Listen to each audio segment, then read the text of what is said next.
Welcome to the Terrible Podcast with your hosts from SteelersDepot.com, where you can find all your latest and greatest Steelers news. It's Dave Bryan and Alex Kozora, always lit, talking Steelers. And now, here's Dave and Alex.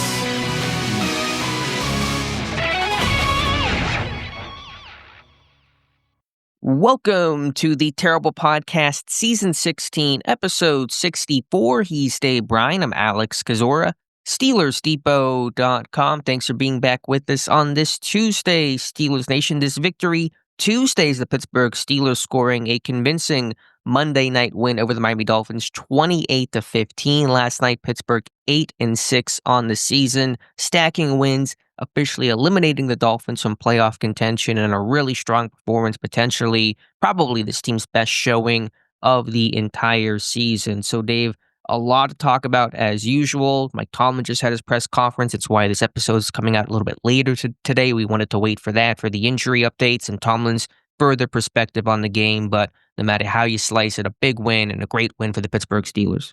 Absolutely. Good morning. Glad this is not episode 67. Got enough 6-7 in the Monday night broadcast pregame and all last night.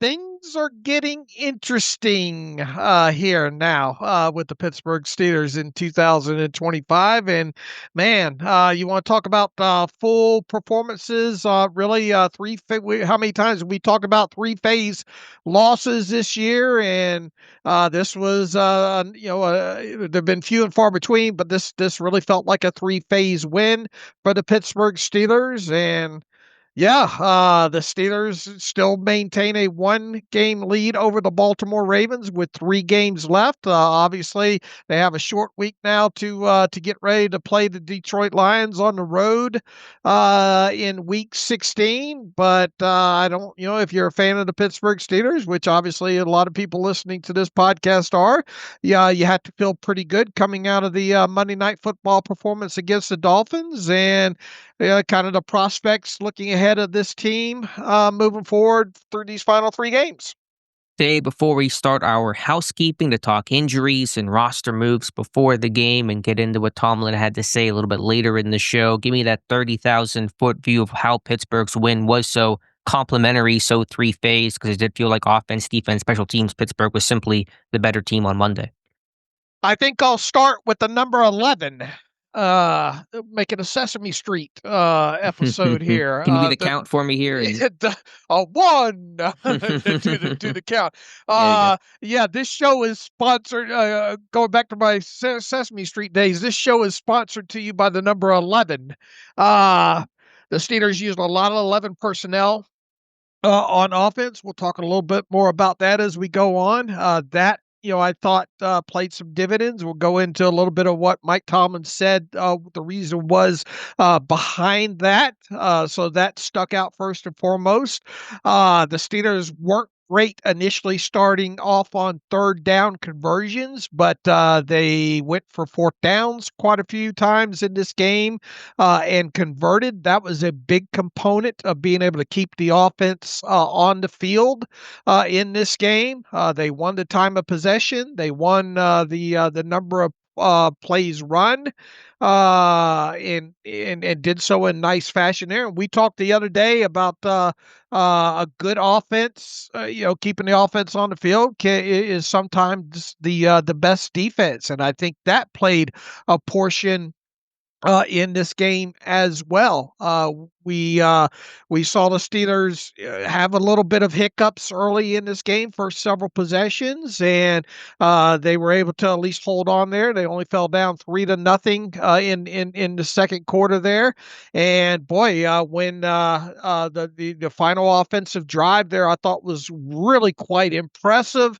It managed to accomplish a lot of things. They drove the field. They ate up the clock. They got the Dolphins to use all 3 of their timeouts, and the most important thing is they punched the football in the end zone, and off to halftime you go with the team accepting the second half. And then the second half was just, they were on fire, moving the football kind of at will, if you will. The run game came alive, and the further they got ahead, it took the Miami Dolphins out of their run game, and yeah, they just jumped on them overall. So defense, I thought, did their part after opening up by allowing you kind of wondered explosive play right off the top. 20 yards, boom. You're thinking, oh man, here we go.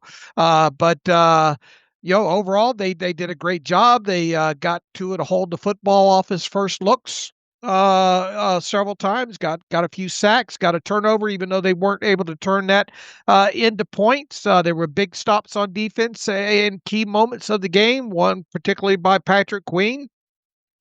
That's more of a detailed 30,000-foot view, but those were all the thoughts that were running through my head when you asked the question. Should mention number 11, the show's unofficial sponsor, Marquez Valdez-Scantling, number 11, scoring his first Steelers touchdown this year. There you go. So. You're sharper than I am this morning, as usual. 11's wild. But I echo your thoughts of how this win came to be, possessing the football, something Pittsburgh has really struggled mightily in doing this year. They've been last in offensive plays and worst in having the most plays defensively. The snap count in this one, complete 180, 62 offensive snaps for Pittsburgh, 48 for Miami, and about maybe a dozen of those came in real garbage time for the Dolphins. And to me, snap counts, time of possession, those are not just offensive stats or defensive stats, they're unit stats. The offense extending drives, even though they weren't great on third down, 3-3 on fourth down. Mike Tomlin's aggression, a big difference in this one. He should be commended for that. Hope it continues. Defensively, Miami 1 of 7 in meaningful action on third down. They had a late third down conversion, officially 2 of 8. And so just possessing the football. And then, as you said, a great second half. Pittsburgh has really played a really good final 30 minutes in their last 2 games against Baltimore, and especially versus Miami. Pittsburgh double dipping coming out of the second half with that touchdown, something they've not done to that degree this season. I still want to see the 4-minute offense get better. Still a couple things to work on very late in the game, but just a real complete game and just having the football, possessing it, just gives you so many options, so much flexibility as a team, and that was really on display on Monday. Yeah, the game was really taken over there in that final drive of the that the Steelers had in the first half, and then turn around and to double up like that. You could really feel it, the tide turning and slipping away from the Dolphins at that point. Man, 4 touchdown drives, offensive possessions right in a row. When is the last time that has happened? I think the broadcast said 2018, 7 years or so. All right, so that's obviously good to see. They're obviously you'd like this team to be able to start quicker, right? We're now up to 64 games with this team not being able to score more than 7 points in the first quarter. But obviously they were able to put that behind them with the back to back touchdown drives. Sound like there. Berman here during in the derby or something. Back. The other thing, you wish they would have been able to get some points off that early turnover, that gift that Tua gave them, and then the subsequent, I think, punt after that. Correct me if I'm wrong. That was the 22-yard net. I think. Punt was that the one with the 22-yard net after the interception there. So, but look, they stuck with the running game. We talked leading up to this game. Whoever wins this running game, or at least at least if the Steelers were able to hang with the Dolphins when it came to the running game, was going to be a big component to this. And they only allowed, 11 or 12 rushing yards in the second half, and I think Miami only tried to run the ball 4 times in total in the second half, and they limited them to 50-something rushing yards in the first half. In the third quarter, they had negative 20 yards. Yeah, Miami negative did, which 20, is insane. Yeah, negative 20 net yards during that time there. So, yeah, this game really seemed to turn once again when the Steelers drove down on their final possession of the first half, and then came out in the second half and took that ball 71 yards down the field, and they did so in just 6 plays. And real real big turning point. And Miami just seemed to become very uninterested third quarter and on there. Yeah. By the way, your Berman sounds a little more like Beaker than Berman, so we're gonna work on work on that. It kind of turned really after the Dolphins I field like goal. BK. We got a real Sesame Street Muppets thing. We're just We a do. couple of Muppets that love football, aren't we? That's the unofficial tagline of the show. Yeah. Really, it turned after Miami's field goal on that ensuing kickoff that was short of the landing zones, gave Pittsburgh the ball at the 40 and kind of gave them really good field position. And it was a slog, but they motor down field. Connor Hayward, the tush push guy, gets the ball in the end zone. And you're right, that double dip in that third quarter really turned the tide from there. My other just kind of quick 30,000-foot view thought is that either contrast or combination, whichever is the more appropriate word, between the unsung heroes. I love Rodgers kind of talking about the cast-offs post-game of Samuel and Valdez-Scantling, and I would throw in Otomewa and Dylan Cook and all those guys that stepped up, made plays. Kenny Gainwell, those guys putting their hand in the pile, not just the stars being stars, but the stars themselves are really good. And then also you have to talk about Aaron Rodgers. He is as dialed in as he's been in Pittsburgh. He's in complete control and command of the offense. He was just lights out, could do no wrong, seeing the field well, throwing the ball in tight windows, throwing the ball over the middle of the field too, spreading the ball around these last 2 weeks, but especially last night, Dave. Aaron Rodgers is looking like vintage Aaron Rodgers. Man, and Mike Tomlin talked about that today. Just the experience that guy has. You can't, it's hard to really quantify what you're getting in a guy that's played that much. I think the prime thing in that is that third down where he rushed up to the line of scrimmage and threw deep. I thought, oh man, that was a quick 3 and out there, and it took me a moment to even catch my bearings there. And he knew. Every one person knew in the stadium what was going on there, I think, and it was Aaron Rodgers. He was trying to catch him with 12 guys on the field, and I'll be damned if he didn't do that. And what a key point in that game. So look, you want to talk about hidden yardage sometimes in games, and especially when you're a team, what they go 4-13 on third down in this game, to be able to steal yards and steal extra possessions and new sets of downs.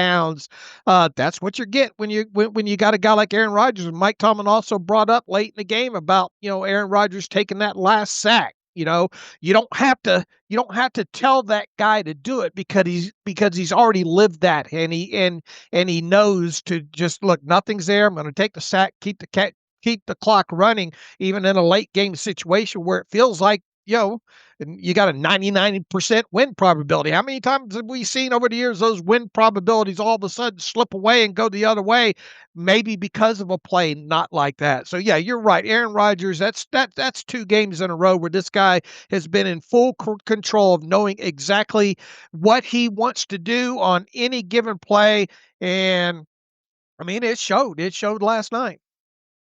Our official sponsor of the day is touringplans.com. Didn't shout them out yesterday. Wanted to save it until the Tuesday housekeeping to talk about all the injuries and roster moves, the pregame moves that Pittsburgh made. A couple things to certainly note there, but want to note our friends at touringplans.com. You're planning a trip to Disney, any of the Disney excursions, Disneyland, Disney World, Disney Cruise Line. I think they're adding more trips and destinations throughout the years. Check out touringplans.com. Let them be your co-pilot, just the way that Aaron Rodgers and Mike Tomlin being great co-pilots this season. You want tips on how to save money on tickets, where to go for restaurant reviews, best places to eat, how to save time for not standing in line for 90 minutes just to ride one ride, so you get a feel when the parks are going to be most packed and the least busy, just the opportune times to go out there and visit. So check out touringplans.com, check out the website, check out the app as well. And always want to shout out Len Testa for being a great supporter, been a longtime supporter of our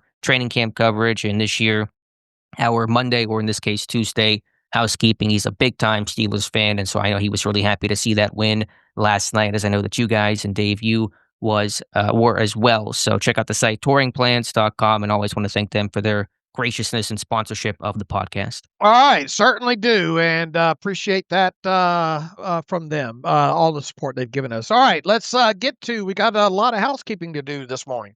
We do. Let's do the housekeeping. In pregame, Pittsburgh making several roster moves. They signed wide receiver Marquez Valdez-Scantling from the practice squad to the 53-man roster, so he's an official member of the roster right now. In a corresponding move, rookie wide receiver Keyshawn Williams was waived from the 53. He got promoted earlier this year, returned work, and then fell out of favor after a fumble. He'd been inactive, and so we'll see if he goes back to the practice squad. I imagine he will, assuming that he clears waivers. Pittsburgh also elevating a pair of players for this game, an offensive lineman Jack Driscoll, because Andres Pete did not play in this game. Dylan Cook getting the starter left tackle and really playing well. Also, DeMarvin Leal, the edge rusher, got the promotion to the roster, played 3 defensive snaps, just giving some extra depth, which was handy because of the injuries, of course, to T.J. Watt and Nick Herbig with a hamstring injury mid-game. So those guys will revert back to the practice squad today, and we'll see what their status will be going forward. From an injury standpoint, several Steelers not playing in this one. Of course, T.J. Watt did not play. Tomlin ruling him out well before kickoff. James Pierre with a calf did not play. Derek Harmon did not play with the knee injury, but Mike Tomlin offering a lot of good news on Tuesday, saying that Harmon was really healthy enough to play in that game. The reps weren't there. Should expect him to play against Detroit in Week 16. And so that is obviously a really good sign there. In-game injuries, Isaac Seumalo with a triceps injury. He left in the second half. He did not return. Tomlin not sure of his status for the weekend. Doesn't sound great for his status, but we'll just have to wait and see. And then Herbig with a hamstring also up in the air. But Harmon certainly set to return. The really good news there on Watt. No updates on Watt per Tomlin. Really no new information at all on his status. And so we'll just have to really wait and see if he can come back for Sunday against the Lions. And Mike Tomlin mentioned that Andres Pete is still in concussion protocol. He was inactive and obviously ruled out for that game ahead of time last night. So we went into last night with 3 guys, I believe, ruled out for this game. 1 questionable, I think, in Derek Harmon. He obviously did not dress. And then the rest of the inactive list, I correctly predicted this time. I'm back on a win streak here. Obviously, Will Howard was the 3rd quarterback for this game and dressed, but was the inactive emergency quarterback. Roman Wilson scratched again as a healthy scratch. Not overly surprising now that MVS and Thielen are on this team, and the team once again chose to go with Scotty Miller because of his ability to be the backup punt returner for this game. Who else? Broderick Martin Rhodes was again inactive. Logan Lee got the helmet over him. And who else was scratched in this one? I think you named them all. Howard, Watt, Pierre, Pete, Harmon, Martin Rhodes, and Roman Wilson. All right. So they had 7, and that was a byproduct of 2 guys being promoted elevated from the practice squad on Monday afternoon. And Driscoll and Mason Rudolph, I believe, were the 2 players that were active for the game that did not participate in this game. And Jaylen Warren did start despite the illness. He said he was super sick after the game. Kenneth Gainwell ended up out snapping him, or at least getting, I think, more carries. I'm not sure on snap count, probably snap count. You can tell me, Dave, but Warren did play, although it really was the Kenneth Gainwell show out of the backfield. Yeah, and now looking forward, obviously, we'll have to see how things transpire with Seumalo. Hopefully this team can get James Pierre back. Sounds like they'll just watch to see how he progresses from that calf. Jury's going to be out. There's going to be, we're not going to hear from Mike Tomlin, I don't reckon, again, unless the media requests to talk to him after a practice on this kind of short week, if you will. So we'll just have to pay attention to the injury report and see if they can get some of these guys back in the fold. And it does sound kind of positive for Derek Harmon to finally make his return back from that knee injury this week. And if some of these guys get back healthy, some decisions potentially to be made. If Andres Pete clears, who starts at left tackle between him and Dylan Cook, and even James Pierre, not guaranteed to get his starting job back. Mike Tomlin said we'll cross that bridge when pressed upon. Would it be Samuel, who had an interception in his first Steelers start, or Pierre? You would imagine Pierre would get the nod, but that is not a guarantee. At least Tomlin did not frame it as such during Tuesday's presser. The good news, I guess, is if we're waiting to see how what bridge gets crossed, so on the Detroit Lions, right? There, so it gives them a couple extra people to have to prepare for there. And it's a good problem to have some Yeah, good yeah. options, then not enough. And let's talk about one of them. We talked about this going into this game as well, too. What a great opportunity this game was for a guy like Dylan Cook, making his first career NFL start after coming in off of the bench against the Ravens after Andres Pete went down with that concussion in that game. Man, I haven't gone through the offensive all 22 with a fine comb just yet, but I did watch as much as I could this morning. I thought, and obviously the TV tape last night, another run through, thought Dylan Cook really represented himself well, both in the run game and the pass protection game. And I think for whatever it's worth, I think he's probably going to be PFFs if I haven't even looked at the grades this morning, but he's probably the highest graded offensive player that the Steelers had in that game. Let me just double check real quick here and see. Yeah, Dylan Cook graded out at 78.4. Highest graded offensive player by PFF for the Steelers last night. His pass blocking grade was 89.9. His run blocking was 69.6 grade there. Let's see. They had 32 pass blocking snap counts and 34 run blocking snap counts there. Man, I saw enough there that even if Andres Pete is back out of concussion protocol, you really got to consider putting him at left tackle. I think moving forward here. Yeah, we could talk about that more probably throughout this podcast and the week. I think there's a lot of layers and nuance. I think what happens to Isaac Seumalo this week could be interesting, potentially impactful on that decision. And again, we're not beholden to PFF's grades. So Josh Carney has a film room up on Dylan Cook that is certainly worth you guys checking out. But per PFF, for week 15 across the entire NFL, Dylan Cook, the number 12 overall offensive tackle and second highest pass blocking grade, only behind Garrett Bowles, tied with Tristan Wirfs, who played a legendary game this weekend. So for, Cook to be in that situation right there with Wirfs and Deion Dawkins and Trent Williams and Mailata and Tunsil in terms of the best pass blockers. And he wasn't facing Chop Liver either. He's facing Bradley Chubb, a veteran rusher, their sack leader, a really talented player. I know that he got some help, Cook did, but yeah, what an absolutely awesome showing for him. And in big stages last week, your first snap is on third down on the road against Baltimore, and really what was a must-win game. Then your first starts prime time with the whole world watching, and he really answered the call. And that's super just great for him and his story and his career arc. And you congratulate him, and assuming whoever starts at left tackle this next week against Lions, congratulations. You get Aiden Hutchinson, Marcus Davenport, and Alquidin Muhammad this week. So it doesn't get any easier. But look, this was just one game, right? And it's important to quantify that. But for a guy that's been around as long as Dylan Cook's been with the Steelers and biding his time, and look, you don't get many opportunities. Someone with his quote unquote, I guess, pedigree, if you will, a former undrafted free agent, kind of a smaller school type of kid there. You got to take advantage of those opportunities when they're presented to you. And he certainly did in this game, I thought, against Miami. So they have quite a decision to make, assuming Andres Pete gets out of concussion protocol this week, to see if they give him another start at left tackle. And not to get too far ahead, but if Cook becomes the left tackle the rest of the season, 2 weeks from now, you get Myles Garrett, who will either have the sack record or be pining for the sack record in that game. And that's basically all the Browns have left to play for this year. So just something to look at down the road. All right, Dave, let's jump back into this game. Steelers winning this one 28-15, now 8-6 on the season. Tight game in the first half. Really just an uneventful first half in a lot of ways until the last couple minutes or so. Pittsburgh going on a long drive. That was a slog, but Connor Hayward pushing the ball into the end zone. And then, as you said, that second half, 14-point third quarter, and Pittsburgh took control from there. I had the stat that, Miami kicked the field goal to go up 3-0 with about 5 minutes left in the second quarter.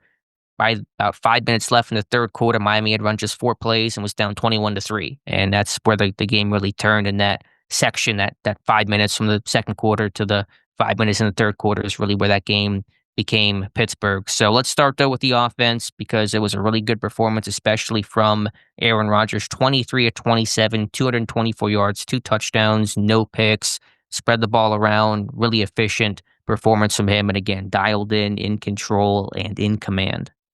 All right, let's go back to our number of the day, number of the show, 11.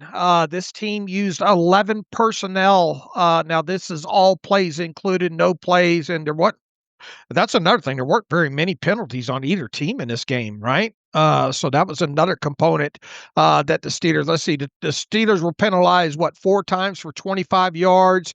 The Dolphins 6 times for 31 yards in this game. The Steelers, 11 personnel, 34 plays in this game. They used flat out straight 12 personnel with 2 tight ends, 2 true tight ends on 10 plays. They used 12 personnel that included one of the offensive linemen as a tight end on 6 plays. They used 13 personnel, 8 plays in this game, and they used 13 personnel with an extra lineman serving as one of those 3 tight ends on 6 plays. They ran 21 personnel, 1 play, and they ran 0-3 personnel on 1 play, and that was the toss to Jonnu Smith, with Jonnu lined up in the backfield for a touchdown. So one of the big storylines once again was the 11 personnel in this game, and Mike Tomlin was asked during his press conference on Tuesday, what was the deal with all the 11 personnel in this game, Mike? And he said, if I can find my place here, he says, sometimes it's just based on matchup. What's the best matchup for us relative to the opponents? The Dolphins, for example, don't have a lot of depth at corner. Minka plays corner or nickel for them, and so it was probably more advantageous for us to play in 3 wide receiver sets and get Minka out of a more natural position into a less natural position. And so there's a lot of variables into that discussion and from a strategic standpoint, and we answer those and formulate those plans week in and week out. So props to them on game planning around that and taking advantage of the kind of the overall health, if you will, of the secondary and putting Minka in quote unquote kind of a into a less natural position for him. Now look, they ran, I have this is loose charting. We'll get the real numbers in from Tom Mead here within probably the next several hours here, but I ran through as quickly as I could.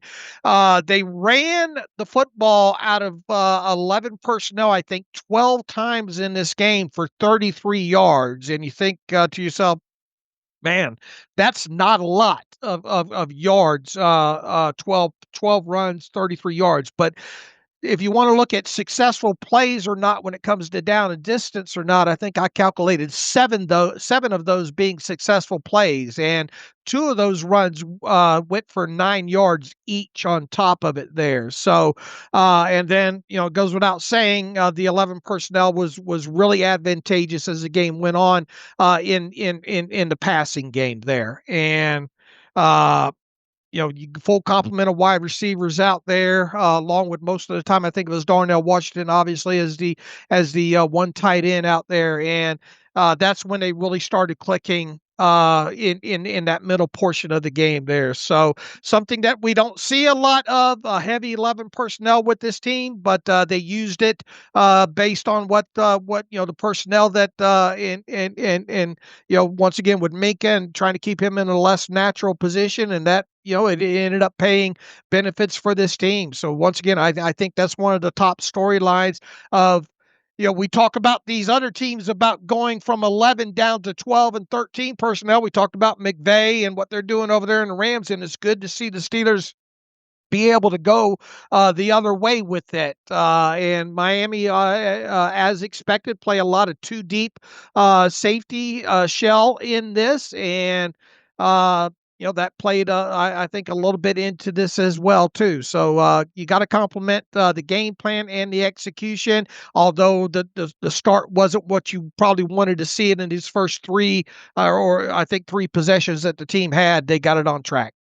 It's always interesting when you're facing guys that you're really familiar with, like Minka, and these things obviously cut both ways. Miami is familiar with Jonnu Smith and Jalen Ramsey, but you know so much about a guy like Minka Fitzpatrick, how he thinks, what he likes, what he doesn't like. I think back to that start of the 2021 season when Pittsburgh was out of slot options. They had no good options to begin with in training camp, and then guys like Antoine Brooks got hurt, and it just had to put Minka there to start the season, and he was not playing well in the slot against Buffalo. He got burned by the Raiders for a big play, I think, and they finally scrapped that plan and went to Millette or whatever they did that year. And so I'm sure you kind of think back to those things. When you have continuity as a coaching staff, where you can have these conversations from years ago about this guy was in this role, he didn't play well. It's on his natural spots, but Pittsburgh traded for him, moved him to free safety. Now he's back in Miami playing a lot of those nickel snaps, and Pittsburgh could kind of take advantage of that. I don't know if Minka gave up any one particular play from like a man alignment in the slot, but that touchdown to DK, that was Minka, right? Coming down lurking, trying to rob that route, and Rodgers threw it right around his outstretched hand, and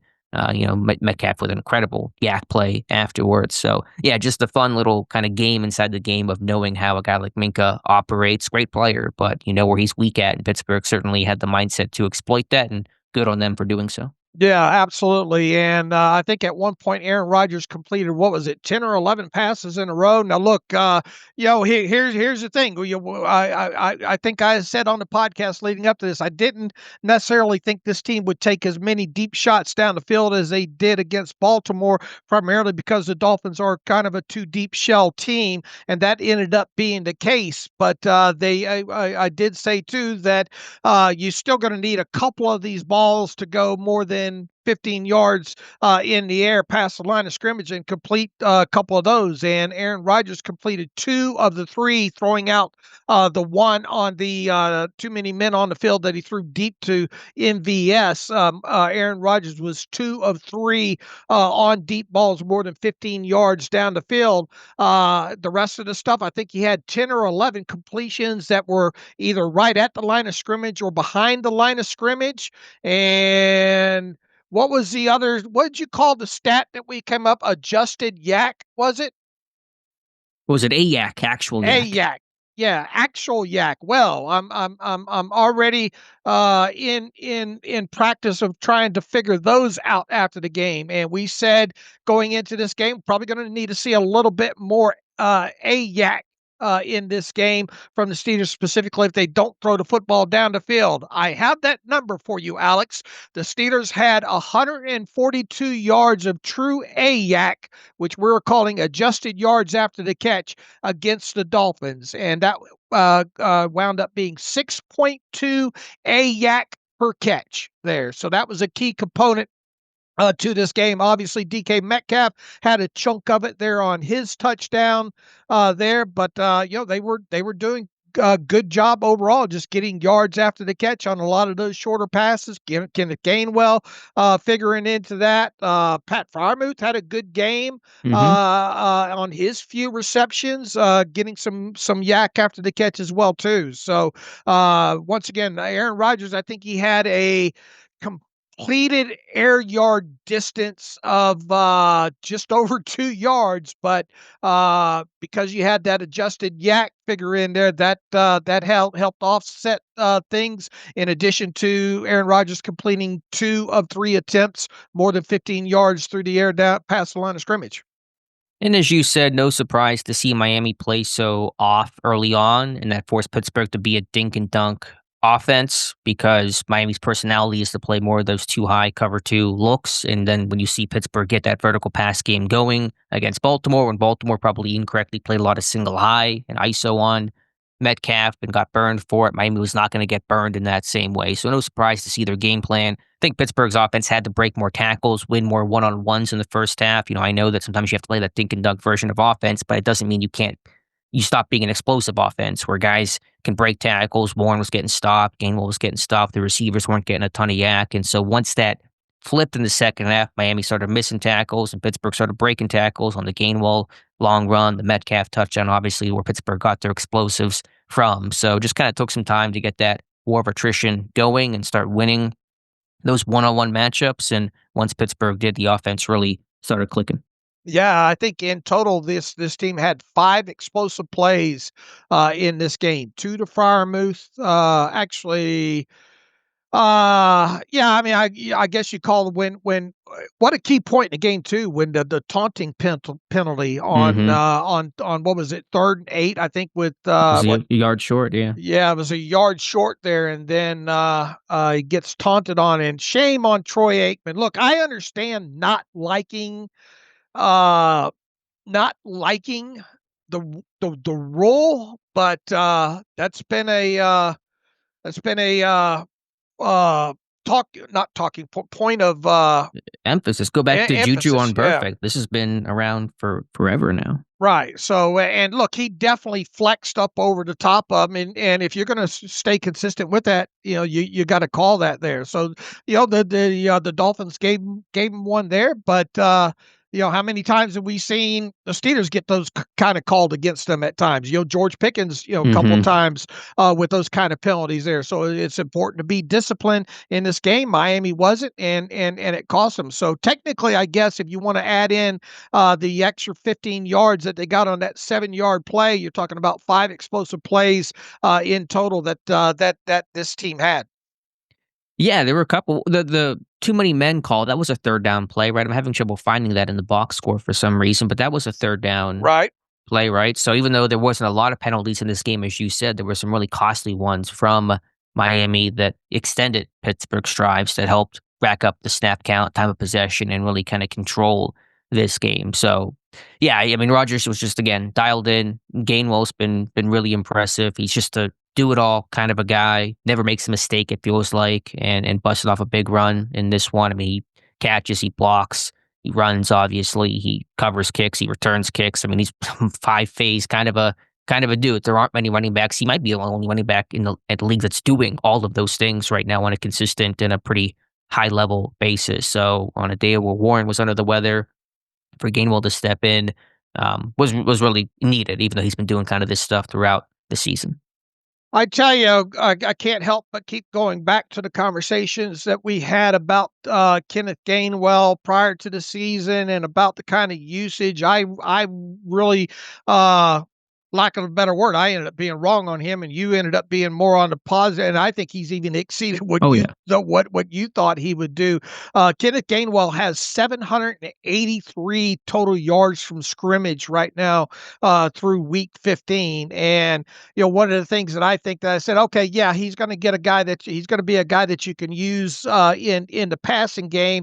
I didn't think he's exceeded that by far, but more so than that, he has really done a lot more in the running game than I even dreamed that he would do. And he obviously had the 38-yard run, one of the explosive plays. So props to the Steelers on that. Mike Tomlin talked in depth today during the podcast about how that one game against the Eagles, what was it, last season, I think really showed them how and how he was in the shadow pretty much of Saquon Barkley for obvious reasons there over in Philadelphia. There, they really got a steal here with Kenneth Gainwell, and Aaron Rodgers just glows about him. Mike Tomlin has all season. This is a guy that, and Aaron Rodgers said, "Look, my goal is to get this guy paid, and Kenneth Gainwell's going to get paid, assuming he stays healthy the rest of this way, and hopefully by the Steelers at this point." Because, and we had a listener write in the other day about this is Mewaldy Moore on steroids. At this point, I mean, he's 3rd on the team in total yards from scrimmage heading into week 15, and not by a lot either. DK Metcalf has 120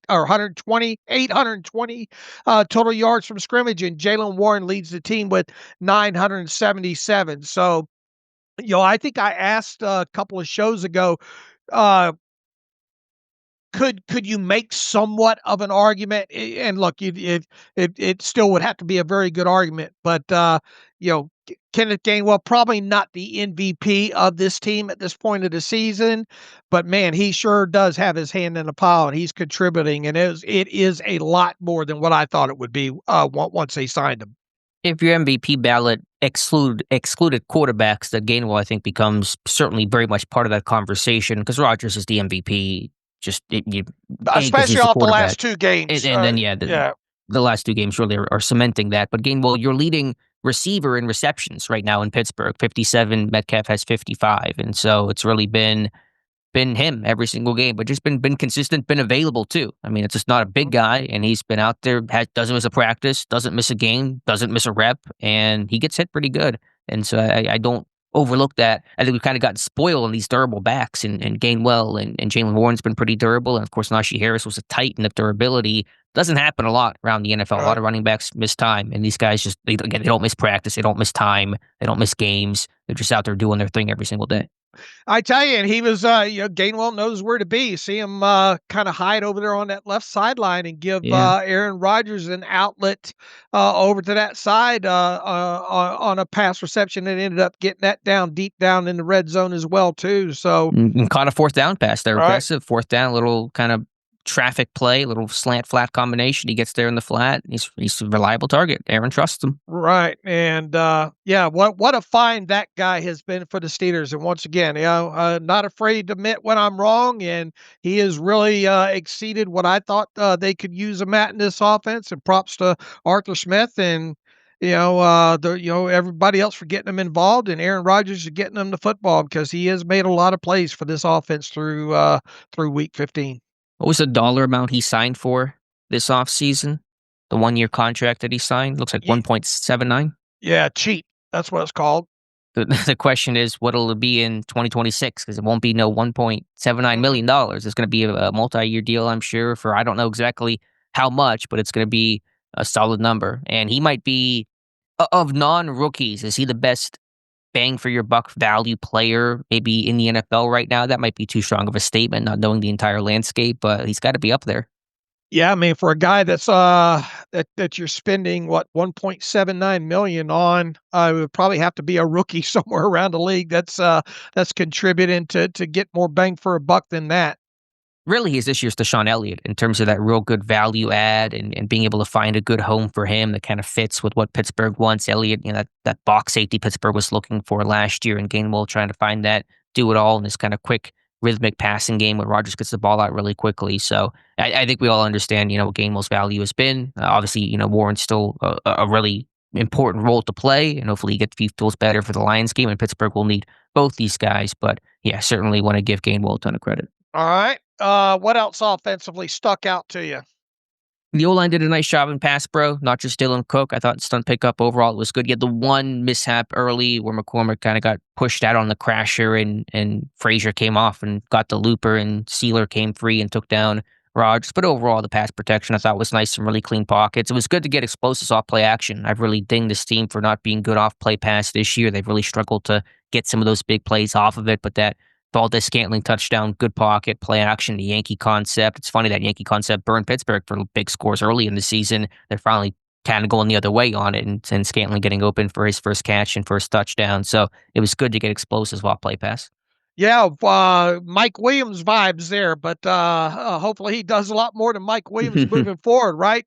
First catch, a touchdown, and DK Metcalf had four guys to choose to dance with over there on that opposite side, and it's nice to see somebody else get gigged on that other than the Steelers the way they were a couple times earlier in the season there. So he's already paying dividends. Adam Thielen didn't do a lot statistically in this game, but as you pointed out, and Mike Tomlin confirmed during his press conference, this is a guy when the ball's not in his hands, he's still valuable. Very, very active in the run game last night for this team. A guy that is just only going to get more comfortable in this offense moving forward. And there was even one time, I think, if Aaron wanted, he could have had him down the seam, I think, had he wanted him on one of those plays there. So you've got guys, Mike Tomlin talked about why Roman Wilson wasn't getting the helmet and why some of these other guys are, their experience. Obviously, Aaron Rodgers knew of Adam Thielen and obviously had worked with MVS before. So yeah, that veteran group that this team now has at the wide receiver positions paying dividends, and one would think that it should start paying more dividends moving forward the more this team gets to work together in practice. Sure, a lot of little things on tape, and not a coincidence, I'm sure, as Rodgers would say, that your offenses looked the cleanest and most effective and detailed when you had those veteran receivers on the field of Valdez-Scantling and Thielen. I still, feel a little bad for Roman Wilson because he had been getting open. If he'd been getting those balls, you probably don't sit him down because he'd been too productive. But, certainly the veterans are making an impact, and I think it's making an impact on Aaron Rodgers and his trust and comfort level working with guys that he knows pretty well and have been in the NFL for a long time. Can we do a quick interruption on the game? Speaking of all these veteran receivers, another one now available, the Jets waiving Alan Lazard. That move is now official. He'll clear waivers, and if so, then become a free agent. Any interest there? Certainly a lot of connections. Rodgers' former teammate in Green Bay and New York. What are your thoughts? Well, I'll give you probably a waffling type answer here. It fits, but it doesn't fit. So, you could make it fit, I suppose. You could probably waive Scotty Miller and hope he gets through waivers and goes to the practice squad. But then would you have to elevate Scotty Miller if you're going to if you're going to want a true backup punt returner to Calvin Austin? In this thing, and if you weren't going to waive Scotty Miller, how do you make room on the roster for a guy like that? Would you just, you got Derek Harmon hopefully coming back? Could you waive a guy like Martin Rhodes, and then if you needed him, elevate him for a game off of the practice? There's a lot of different ways to make it work, but also too, you're going to have to, you're not going to dress all, could you still dress all these wide receivers based on how many guys you have to have inactive there? Now, he would be cheap. I would imagine he would have no qualms about coming and playing the rest of this season for the Steelers, even in a extremely muted, limited role. It just comes down to, it just comes down to, do the Steelers think they need him, and how they would make it work on the roster? I mean, obviously the link is there to Aaron Rodgers. How do you want to make this the Aaron? Arthur Smith brought in all these ex-Falcons guys or guys that he's worked with. Do you want to start leaning more into Aaron Rodgers type guys? So yeah, it could work, but I guess it's more about the minutia about how you might make it work. Yeah, I struggle to see the fit. You can only play so many receivers, and even though Pittsburgh was in 11 personnel a lot, that's not always going to be the case. And a guy like Scotty Miller is getting a couple of snaps a game, 3, 4, 5, 6.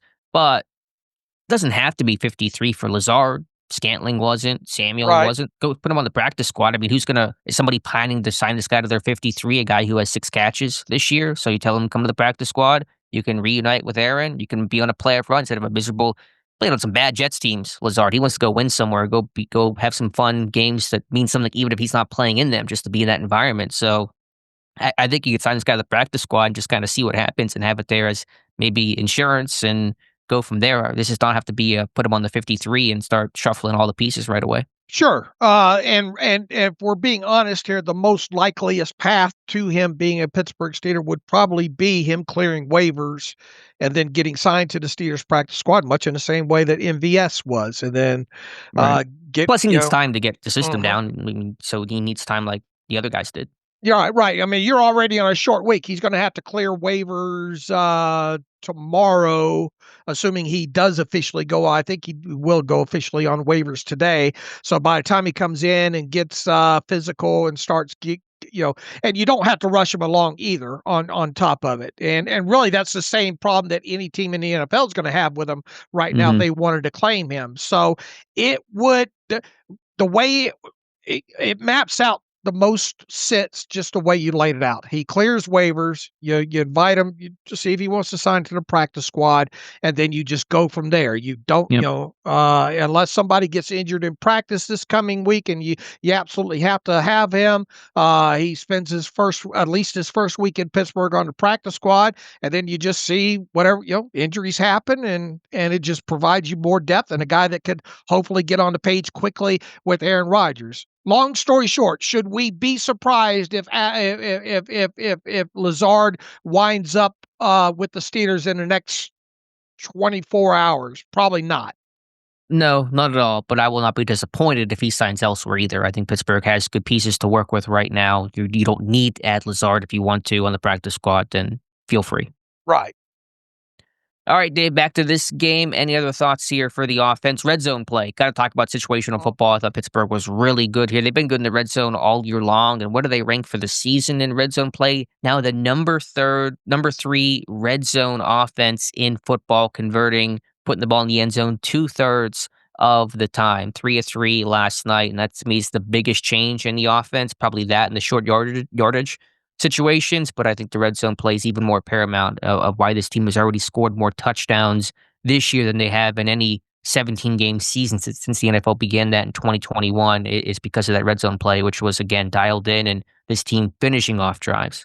Yeah, probably going to cost Chris Boswell a trip to the Pro Bowl or the All Pro. But we said going into this season, man, it sure would be nice to make it a lot less taxing on Chris Boswell having to put threes on the board from 55 yards out, trade those off for touchdowns any day of the week here. And when you're going 4-13 on third down, every opportunity that you get down there low, especially if it's not coming off of a turnover, you better cash that thing in. And how many times have we seen over the years, you get down there, you settle for threes, and you let teams hang around? Well, that wasn't the case in this game. They, especially during that stretch when they went back, on touchdown drives there. So yeah, you can't understate the fact that this team has been very, very good in the red zone this year. Here's a crazy stat I just realized. Chris Boswell has just 2 field goals his last 4 games. That's it. Now, part of that was the Buffalo game, which was a terrible offensive showing, but Chicago, 28 points. That was 4 touchdowns. Miami, 4 touchdowns. Baltimore, a couple of field goals there, but a couple of touchdowns too. So Boswell's had to really not do a whole lot, which is the best thing you can generally say about this offense right now. Yeah. And congratulations on you only having to do 48 charting snaps, I believe, on defense this week. And Tom Mead, I know you're listening. We're getting our money's worth out of you this week with the Steelers offense.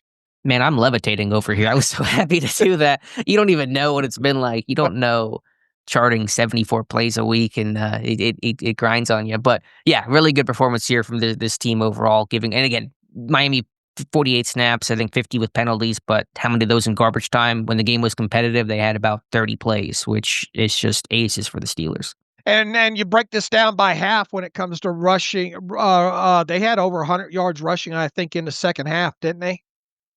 Pittsburgh, yeah, I think I can try to pull up the exact numbers, but 135 total. I think they had maybe 27 in the first half, so right. About $110 plus in the second half. Yeah, so that was a really good finish to the night. Right, and I think one of those drives early in the second half, they went run, and converted a first down.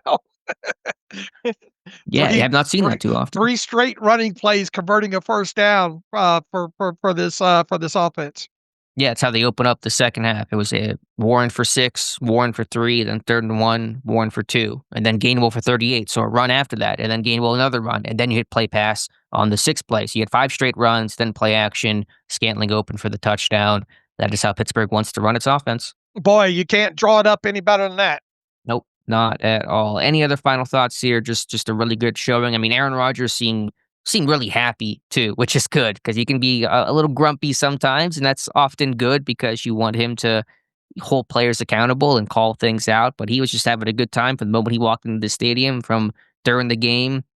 I think he was mad about maybe a play call not getting in quick enough at some point in this one, but he was happy. Then at the end with that, was it ESPN Spanish reporter? I mean, they were just having a fun time. It just seemed like he's having fun. He's talking about playing meaningful football, which he has not gotten to do for several seasons. Obviously, last year with the Jets didn't happen. The injury in 23, the torn Achilles, and so this is what he said, and this is what he signed up to do, to come here to play competitive football in December. He's having a lot more fun than Joe Burrow is, for sure. And Alex, how many how many players have receiving touchdowns for this team now, and what is the update with that stat? Yeah, 11 different Steelers have caught a touchdown pass this year. I think I might have said, I know I tweeted it out. I might have said this in during the season too, that was going to be a franchise record. I double checked it. I'm glad I did. It's not the franchise record. That's 12 set in 2016, but Pittsburgh now one away from tying that mark. So could Adam Thielen be maybe number 12 or some other unknown name? Maybe Spencer Anderson catches a pass one of these days for a touchdown. Already has one catch this year, but 11 different, actually the stat should be what? I think 11 different Steelers have caught a touchdown and 11 different Steelers have an interception this year. So 11, 11, 11. It's like that Jim Carrey movie. It's all over the place today. All right. We are playing into the 11 theme of this show today. I actually might write about that. That's kind of a fun theme that you're drumming up there, Dave. So good on you. All right. And Jonnu Smith making his plays. Like, even though it was 11 personnel based offense primarily, yeah, the tight end still got involved. Jonnu Smith, his first down since week 9, then had the rushing touchdown, which is a play they ran back in training camp. That toss, that's the exact play they started running in training camp. So it's kind of nice to see that fruit of that labor from August until December. They'd run that toss maybe once or twice this year already, so it's not like the first time they've used it, I don't think, with Jonnu Smith. But still, it's kind of fun to see those plays that you were repping in August and install, to help win you a game and seal off a victory on Monday Night Football. Freiermuth getting more involved. Washington, the blocks, had a block on the Jonnu Smith touchdown, couple of catches too. So even though it was a lot more receiver action, the tight end still certainly got theirs. Yeah, and I was worried, I think at halftime, no targets for Pat Freiermuth, but they got him involved in the second half as well too. So good job of spreading the football around. And it's one of those nights where you can basically recall all the incompletions Rodgers had, right? Can you name the 4 incompletions, Dave? I know you like to play this game sometimes. That's a good one. Well, I know 3 top of my head. The one he had one to Freiermuth. Yeah, that was nearly picked by Jordan Brooks. Right. Trying to think. I off the top of my head to save some time, rattle them off. Washington had a drop in this one in the flat. That's right. That's right. And then the first incompletion, maybe the only one of the first half that Rodgers had, was that third down low ball to Calvin on the out where Austin tried to slide forward. I think it was a bad ball from Rodgers, too low on that play. I can't think of the fourth one, though. What was the fourth incompletion in this game? That wasn't a too many men, was it? Well, it wouldn't have counted. That would have been a no play, right? Yeah, I mean, it was no play. It was incomplete, but right. it gets wiped out. What was the other one from? Wasn't it 2 to Freiermuth, maybe incomplete? Yeah, I'm seeing a second to Freiermuth, 2nd and 12. I can't remember what that play was. Right before the DK touchdown. I don't know. I can't think of the play, but that was the second one. The fourth one. The second one to Freiermuth. So 2 to Freiermuth, 1 to Washington, which was a drop, and a low ball to Calvin Austin. That's good when we can easily remember those. And it is the 4th highest completion percentage by a Steelers quarterback, minimum 25 attempts in franchise history. So just, again, really dialed in. The last 2 weeks, Rodgers has been playing just outstanding, getting healthier too, getting more comfortable. So this is when you want to peak. You want to be good down the stretch. That's what good teams do. And I don't know exactly how to couch Pittsburgh, what level of good they are, but they are certainly moving in the right direction. Yeah. Now let's see him do it again against Detroit.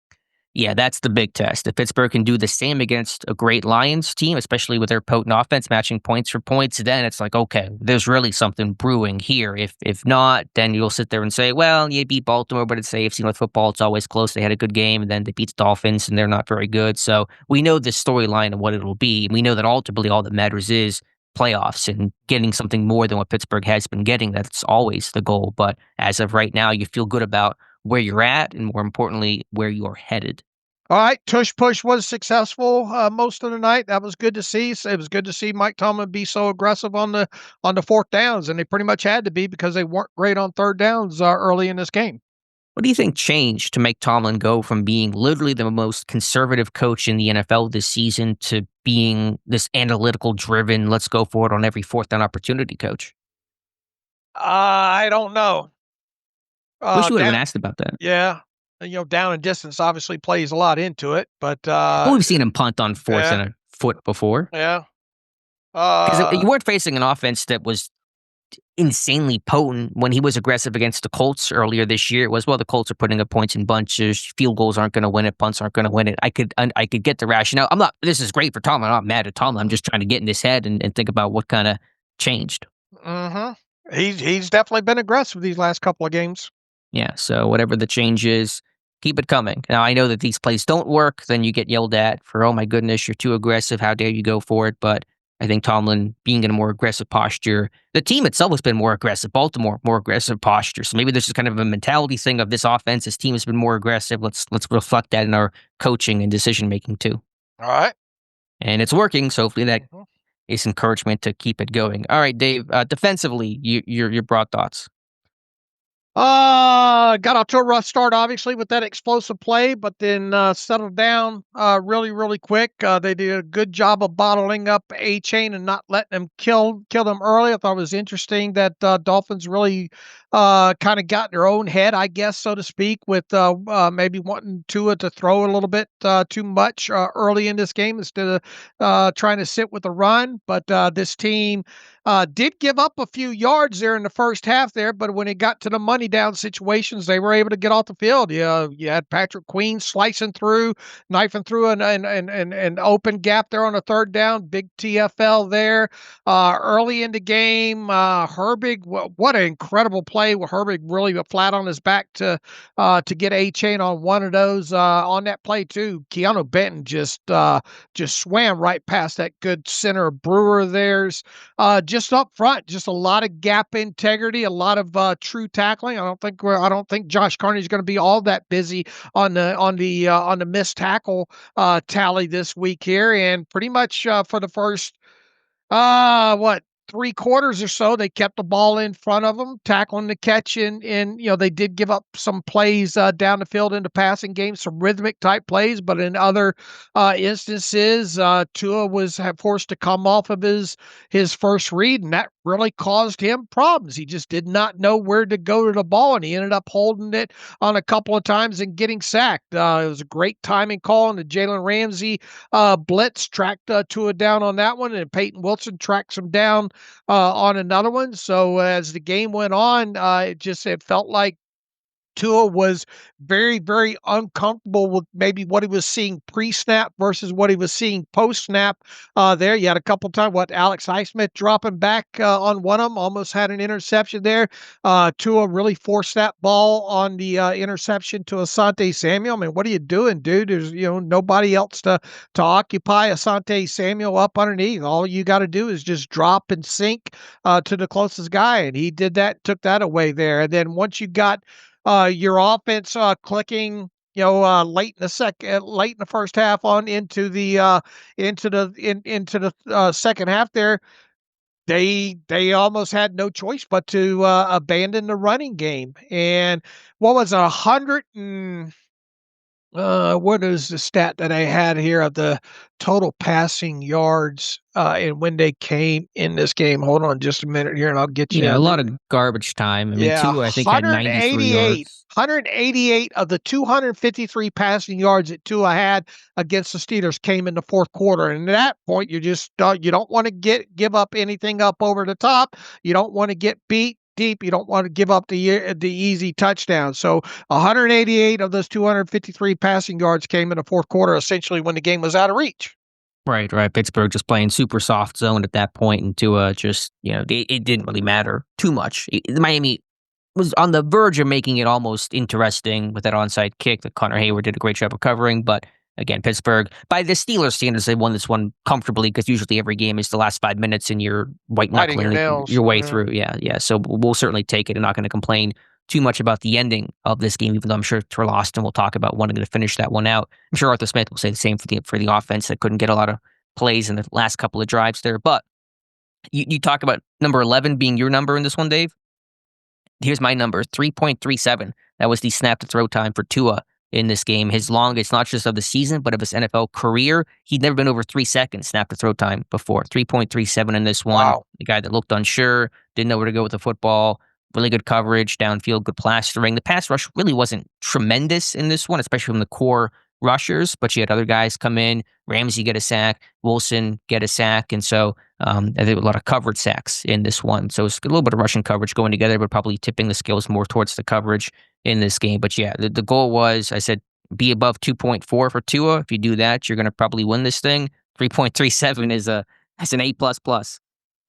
T.J. Watt is mad that he missed this game. You about to come off the sideline oxygen tank or something, put me in. Yeah, here's another stat for you. They didn't have many opportunities to run the football. And we talked about what a good team this is at acquiring those 10-plus yard runs heading into this game.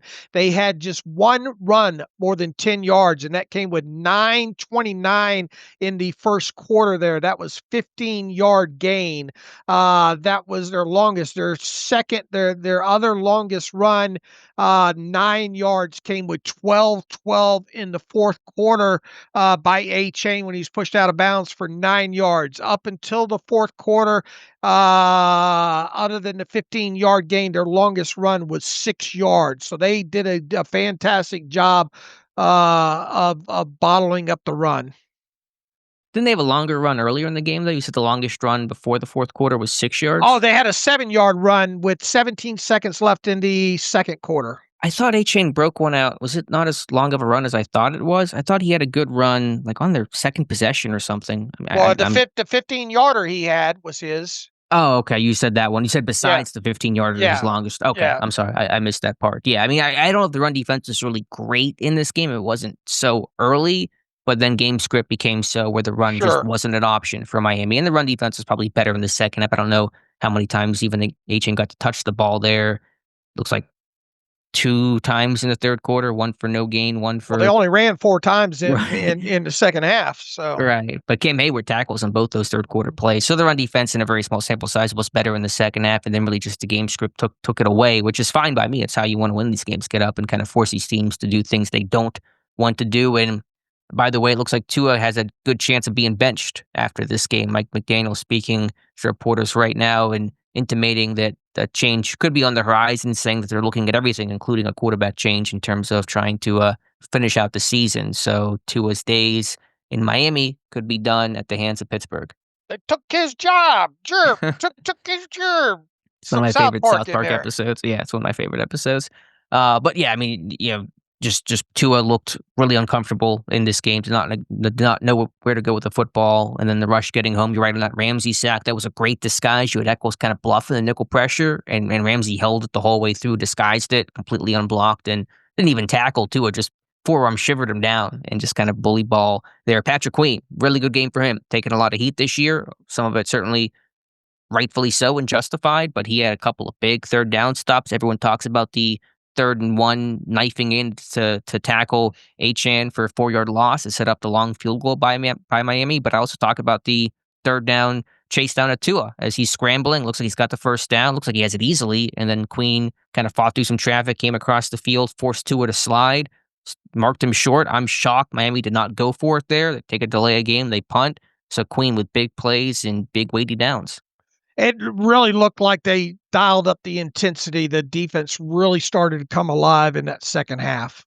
Especially, the Steelers went down and got the touchdown to open up the second half, and the defense looked like they dialed up the intensity quite a bit there to open up the second half, and it just carried on from there. Yeah, it really kind of flipped the script. Miami, first half, their defense was hitting. They were thumping. They were kind of setting the more physical tone. In the second half, their defense couldn't tackle. And then Pittsburgh's defense started hitting, started thumping, getting the big plays. Queen had a big hit over the middle on a short catch. Ramsey, the sack, kind of a big forceful tackle there. Cam getting the sack, which was good. He's not gotten a sack in several, maybe week 3 was his last, I think, full sack or so. So that was good for him. I thought Cam played well. Run defense was really stout. So, yeah, I think Pittsburgh's defense certainly won the second half. Yeah, and we talked ahead of the game where Tua's most deadliest in the passing game is in rhythm type stuff, right? And when they were getting him off those first looks, that's when he was holding the football. He just had no clue where to go a lot of times, and he ended up just holding on to the football a lot of times. So that was a key component. That's a great stat with him on snap to throw time there. I did not realize it was that long. I couldn't believe it. That was different. That was definitely one of the huge factors in this game, is getting him to hold on to that football. Right, and that comes from PFF, by the way. I think maybe different outlets may have different numbers. I'm not quite sure, but that is the PFF number as of this morning. Whenever you're Miami, you're 1 of 7 on third down, officially 2 of 8 with that last pickup. You're by definition not in rhythm, and so when you're waiting on those possession downs, you take Miami out of their rhythm and balance, and that's the key to victory. Absolutely. Anything else here defensively? Just trying to think about any negatives. Samuel did get mossed by Waller on that touchdown, but that's a tough matchup there for a corner. Duggar getting beat by Waller again on that second score. So wish Duggar kind of could have fought a little harder at the end of that one. Kind of gave it up. Pittsburgh, good 2-point conversion defense. The Dolphins, I think, were 0-2. That one was kind of dropped by the tight end, and Jalen Ramsey had a very hot mic moment there, expressing his opinion about that tight end's ability, Dulcich, his hands. But yeah, I thought that little bit of situational play against Waller, those tight ends, still giving Pittsburgh some trouble. I thought on that early 15-yard run, they could have done it. Herbig, I think, on that side probably could have done a better job of setting that edge on that side, at least forcing them back inside on that. But few and far between as far as the run problems go in this game. Yeah, I haven't watched Yale 22. I think Malik Harrison maybe graded out okay, but I thought he was kind of exposed on some of the perimeter stuff and zone coverage. I think on that 15-yard run, I think Herbig's slanting down, and Harrison's supposed to scrape over the top and exchange that, and he kind of got walled off, didn't really have the speed, and the defender, the blocker there had the angle. So I thought Harrison maybe had some trouble out there in space, but played a lot of Malik Harrison. It was really his day with all the... No Cole Holcomb, I don't think defensive snaps are very few in this game.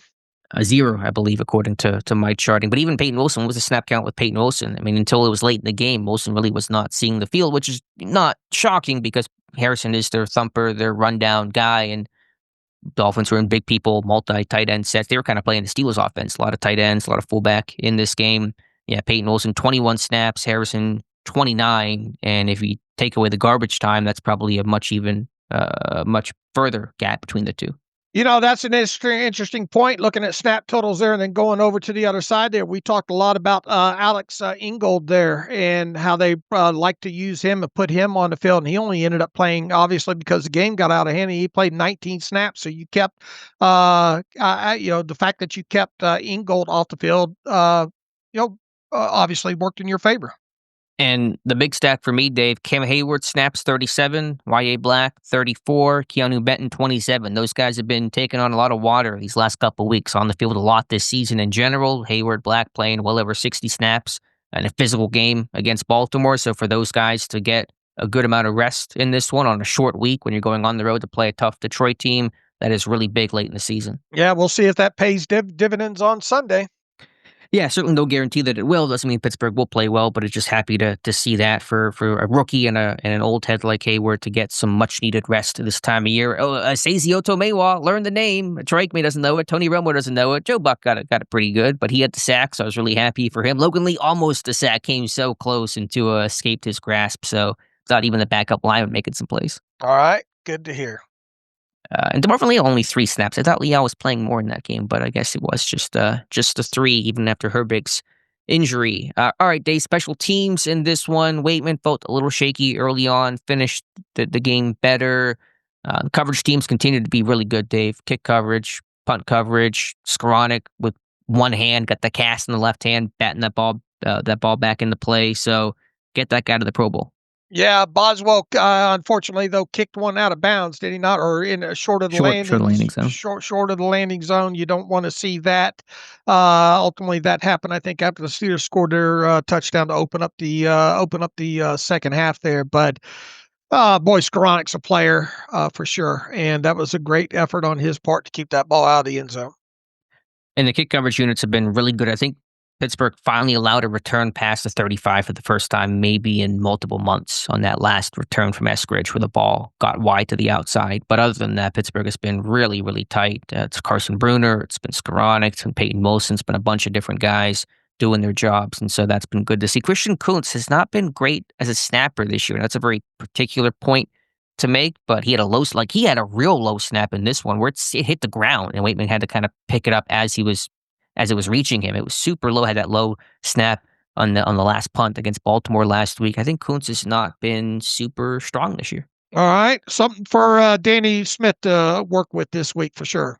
Yeah, certainly don't want any punting mishaps that could cost you a game in one of these weighty moments down the stretch. And then again, the Connor Hayward onside kick. Steelers should have had that one. Goes through his hands. If Miami recovers that one, Pittsburgh almost certainly still wins, but it becomes a little. Your blood pressure starts going up a little bit if Miami can jump on that one.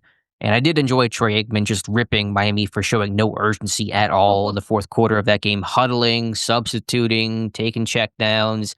I don't know what's happening over there in Miami. It just seems, I mean, they had a great 4-game winning streak, so they hadn't been quitting, but it's just some weird stuff going on with the Dolphins. All right. We'll see if McDaniel keeps his job here in the coming few more weeks from now. All right, Dave, any other final thoughts from this game? No, I think we can maybe get to some reader emails here. Well, let's go over the Tomlin press conference. Okay. We kind of had some conversations about it already throughout this show, but anything else big from Tomlin that should be addressed that's more separate from this game or looking towards Week 16? Just his next, we already talked about the 11 personnel usage. We got the injury report out there. We got the Thielen and not having the ball in his hands. The next man up quote from Tomlin I thought was quite interesting. On next man up for which just kind of his position, or just in overall general? philosophy and some of these guys cast-offs, yada yada. He says, I'll never Right. ask guys to be patient. I'll ask them to work while they wait, and a lot of guys have done that, and we get performances like many of them displayed. So I thought that was one interesting comment, although not surprising from Tomlin. The whole fine line between Pro Bowl and I forgot Backup. backup.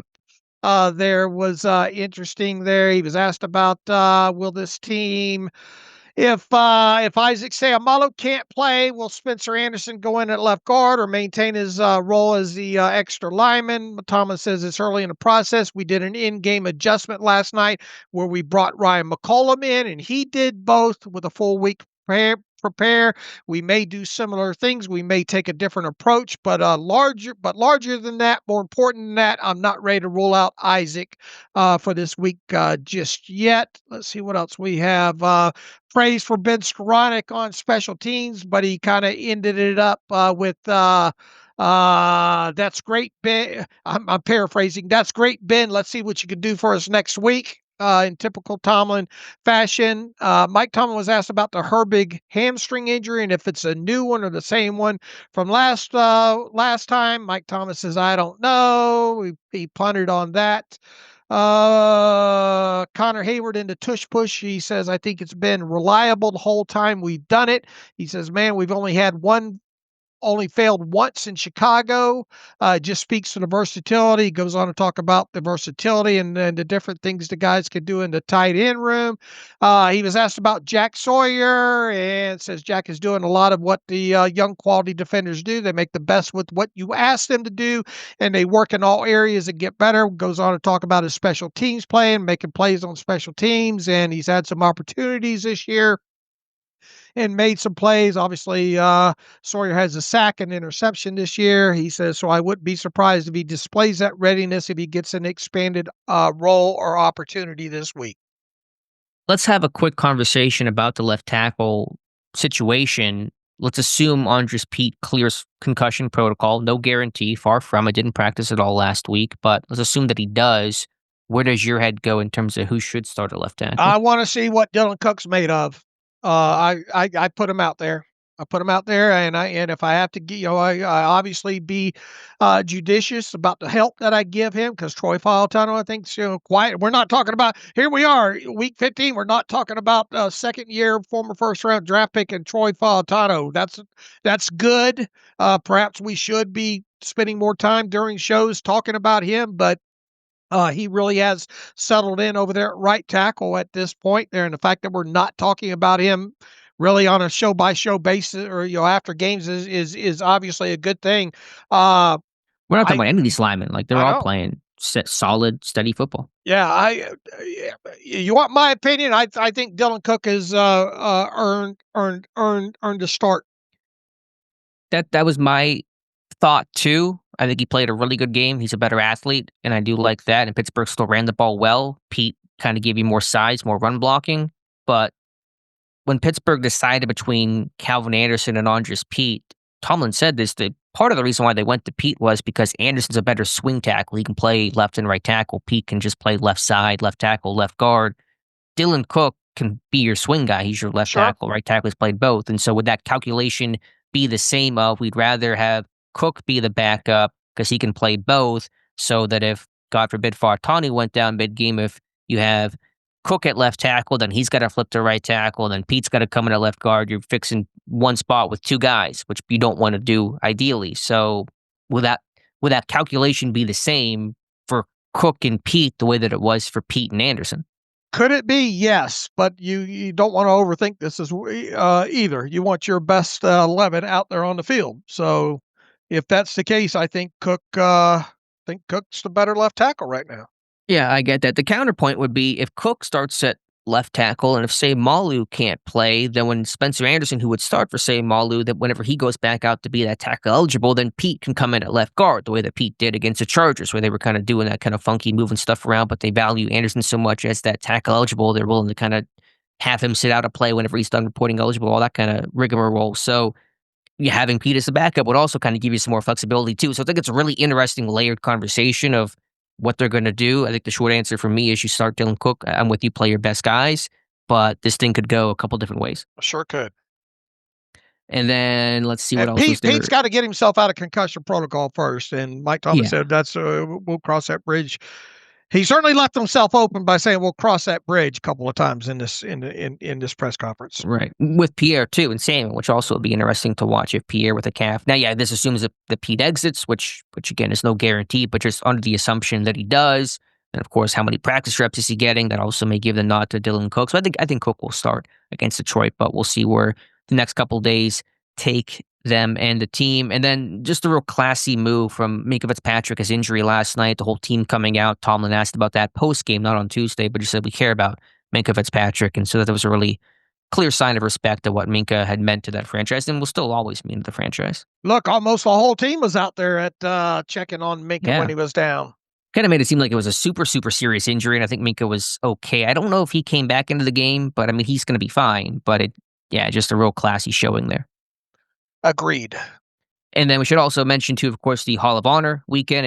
A lot of Steelers legends back in the building. Of course, the inductees this year, Ben Roethlisberger, Marquise Pouncey, Joey Porter Sr., but of course it brought in all the legends. I saw Casey Hampton and Brett Kiesel and Bill Cowher was there and a bunch of other names. Villanueva, DeCastro, boy, they had a lot. Kiesel, I think, was there. They had a lot of Bill Cowher, as you stated. Boy, they had a lot of people there. I think was Debo there? I think he was there.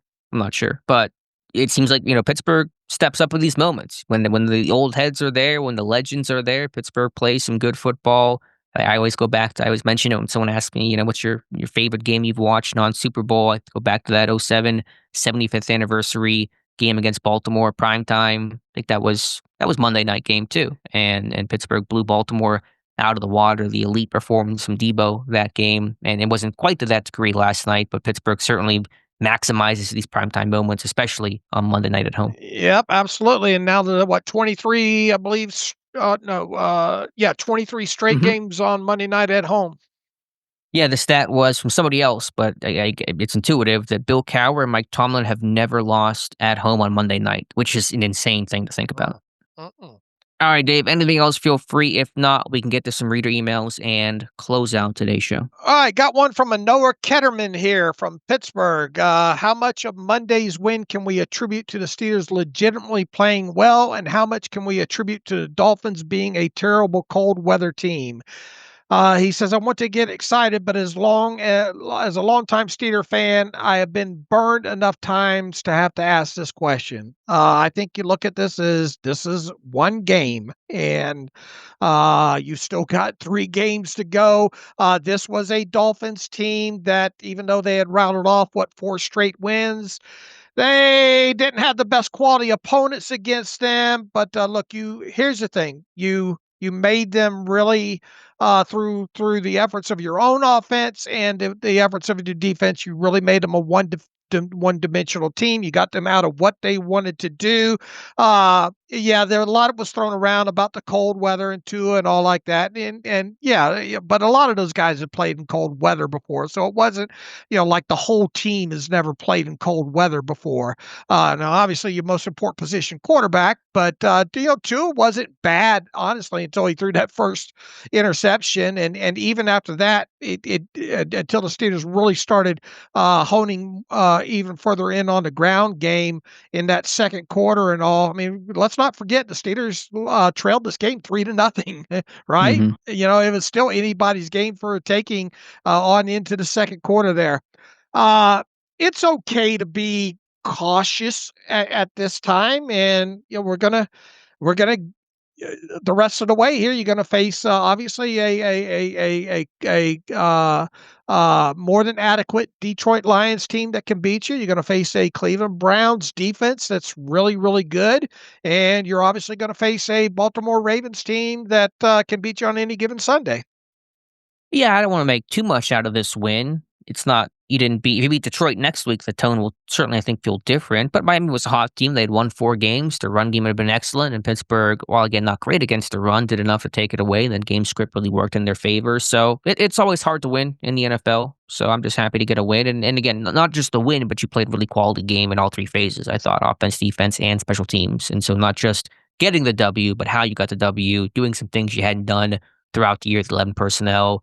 Time of possession, controlling the game, kind of second quarter on, finishing the game out in the second half. So all those things really give me more confidence. And I think big picture too. You're talking about 2 games in a row. We're happy with Yes. what this team has put together back to back quality wins. It's a fantastic point by you, Dave. We talked about stacking wins. Pittsburgh had not had a winning streak since weeks 3 through 6. The Patriots game, the Dublin game, and then the Browns game out of the bye. And so they just been getting those one-off wins. They would win a game, lose 2, win 1.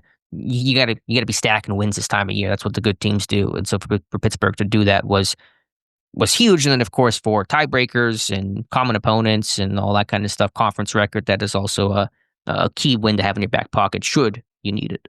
All right, let's get 2 more here from people that we don't hear from that often. John Mazza from Utah. John from Utah. I know it's fickle and dramatic, but after Jonnu scored the TD, we saw Rodgers get down to the end zone and congratulate everyone. Then he got an awkward look and kept moving. Kind of looked like Jonnu spurned him or went a different direction, something small, but I don't know if you thought anything of it or noticed. Nice to have Smith involved against his former team, at least, John writes. I did not notice that. I didn't either. I'd have to go back and check. I don't want to necessarily psychoanalyze some of these things, so I want to be careful of that. I mean, I thought, Jonnu made some plays, and that was good. I know we've both been pretty critical of Jonnu and that seemingly lack of chemistry between him and Rodgers, but I'm sure that Rodgers was happy to have that guy make a play against his old team. You had the former Dolphins making plays. Ramsey had the sack. Smith had the touchdown, so I'm sure they got some of those petty game balls that Mike Tomlin hands out whenever you beat your former team. John, I did not notice that, but I'll put it on a list to go back through when I go back through the TV tape again there. Let's take one more from Brogan in Iowa. Listen to the A-Rod post-game presser this morning. He says, mentions a lot of guys and hits on Muth a couple of times. No mentions of Jonnu that I recall at all. Just thought it was interesting from a man who is very careful and thoughtful about his words. He says, long story short, I think he wants more Muth and should get it every time he's touching the ball. He's making big plays and he's a better blocker, not by much, than Jonnu. He says, great team W. He's headed to Detroit to catch the game with his fiance, who's a Detroit native and Lions fan this weekend. He says he's scared it could be a butt kicking. Thanks for the great coverage. So another one about, and I didn't pick up on this either, about maybe not mentioning Jonnu. So we've got back-to-back emails wondering, I guess, about the relationship between Aaron Rodgers and Jonnu Smith. Yeah, I'm watching back the Jonnu Smith touchdown now. I really don't, you can't see really any interaction. I don't see any sort of like negative reaction between Rodgers and Jonnu. I don't see them necessarily go dap each other up or anything, but I don't know. I mean, Rodgers not said much about Jonnu throughout much of the season. He's been playing a lot, so it's not like they've had to get him on the field more, although the snap counts have been flipping. Freiermuth outsnapped Jonnu Smith in this one by about, I think, 10 snaps or so. I think he outsnapped him by a couple against Baltimore, so we have seen that flip that we talked about. You thought maybe that flip would happen, and to some degree, it certainly seems like it has. Now, once again, they used a lot of 11 personnel in this game too, so that obviously played a role in this. But we'll check what happens in Detroit here. Brogan, have fun in Detroit, brother. Don't come home without a W, okay? Yeah, I thought it was a really good point from Tomlin too to mention Derek Carman going back home to play in his hometown. He's a Detroit native, Michigan State. And people think of him with Oregon, but he stayed at Michigan State specifically for his mom's health, and he wanted to be local. So happy he's going to get to suit up in his hometown. And then I'm watching the Jonnu Smith touchdown. Pat Freiermuth being so excited for Jonnu, and so Freiermuth again has been just an aces teammate and a pretty tough year overall. So I'm glad he got some touches last night. All right, we obviously running along on this Tuesday. Are we going to take tomorrow off, Alex? No, I think we should do a Wednesday show. We can kind of rip through some of the All-22. Probably be a short show just to recap some of the All-22, Okay. But I don't want to have to fit that all in the Friday show, which is already pretty long for the beat writer and all that kind of stuff. So let's stay on schedule. We'll come back for Wednesday, do a maybe 40-minute show, kind of just touch base, and then get back on schedule for Friday. All right, so 40 minutes. That means an hour and 40 minutes. Then, You know it. all right, we'll try to get to some more of these emails we have in the machine as well, too. We're going to get out of here for now. So in the meantime, you can follow me on Twitter at Steelers Depot. Follow Alex at Alex_Kozora. Follow the show at Terrible Podcast. Email the show, theterriblepodcast@gmail.com. If you like what we do and want to donate, SteelersDepot.com. Hit the donate button. Also, if you like an ad-free version, SteelersDepot.com. Hit the ad-free button, follow the directions that way, get a username and password to take advantage of the ad-free version of the site. So until about, I guess, 24 hours from now, as always, thanks for listening to the Terrible Podcast with Dave and Alex.